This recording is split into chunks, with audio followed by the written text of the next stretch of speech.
Danish sounds odd, like a throat condition, like Danes are holding back a cough, or maybe they got a potato stuck in their throats. Apparently, at least that's what everyone's telling me. But why? Why does Danish sound so funny to people?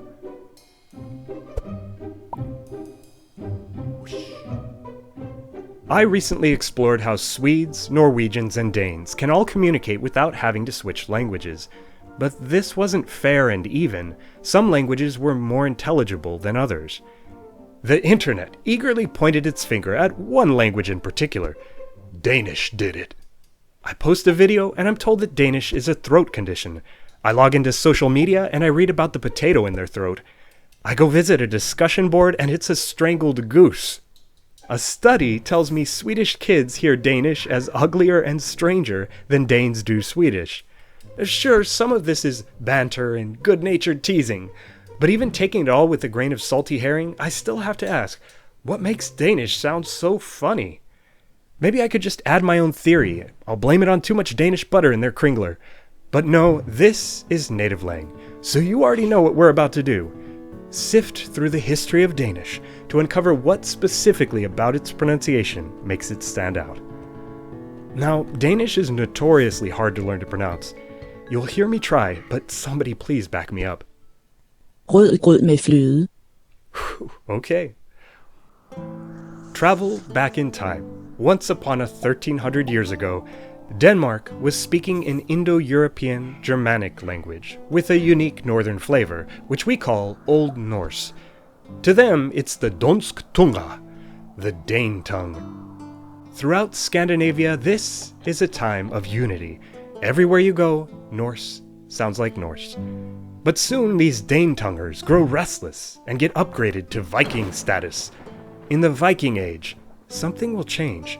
It starts in Denmark. A Dane, probably many Danes, but definitely this one, decides, I'm going to start saying my vowels differently, which leads East Norse to split away from West Norse. It's the start of a trend, the perfect setup for the rest of our story. Hey everybody, there was another sound change in Denmark. And at this point, over 1,000 years ago, we can officially call it Danmark, the Dane March. See, this runestone says so.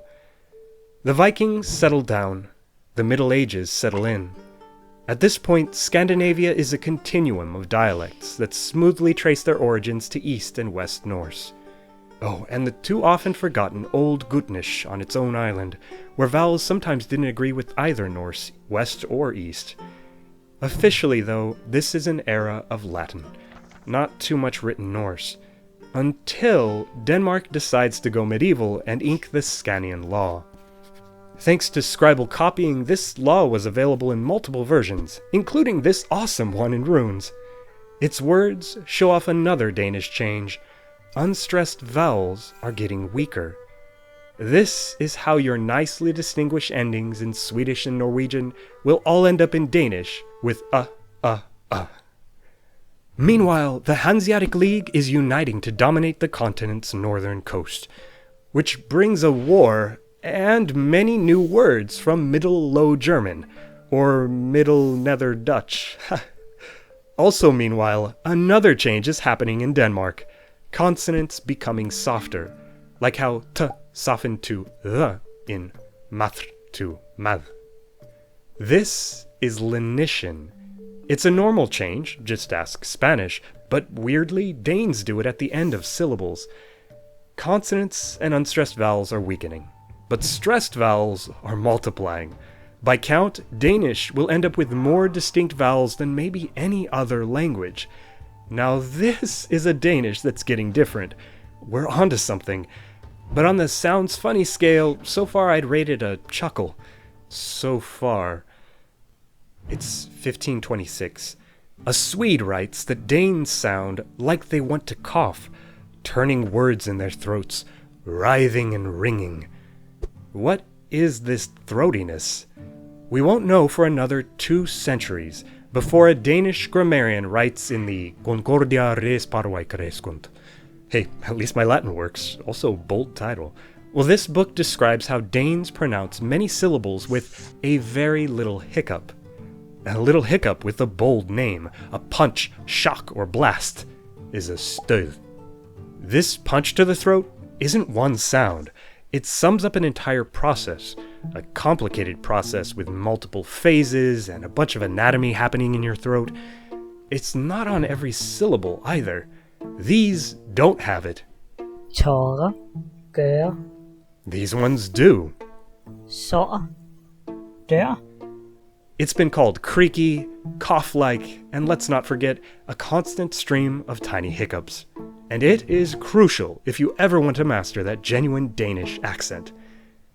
At the very moment this author's writing about hiccups, there's another sound change in Denmark. This time for once, though, it's not Danish's fault.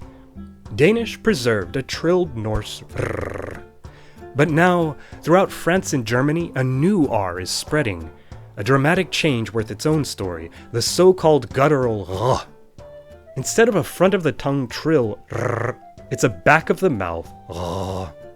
Denmark caught a bad case of this bug, whose symptoms include turning words like rødgrød into this. Rød grød. The result isn't even throaty or Danish. We're almost there. Almost, because they have all the right sounds in Copenhagen. But Scandinavia is still a rich tapestry of dialects. Sweden will keep its many variants, including a Swedified form of Gutnish. In Norway, there's still no single spoken Norwegian. But back in Denmark, the old dialects, some of which never even had that stød, will witness one last change. Traditional dialects will mostly vanish. We end up with nearly all of Denmark speaking one language, a language with the simplest grammatical endings in Scandinavia, weakened consonants, perhaps the largest number of vowels in the world, and little hiccups and r's. And that is how the Danes went from speaking Norse just as well as anybody to sounding amazingly odd, or oddly amazing. Stick around and subscribe for language.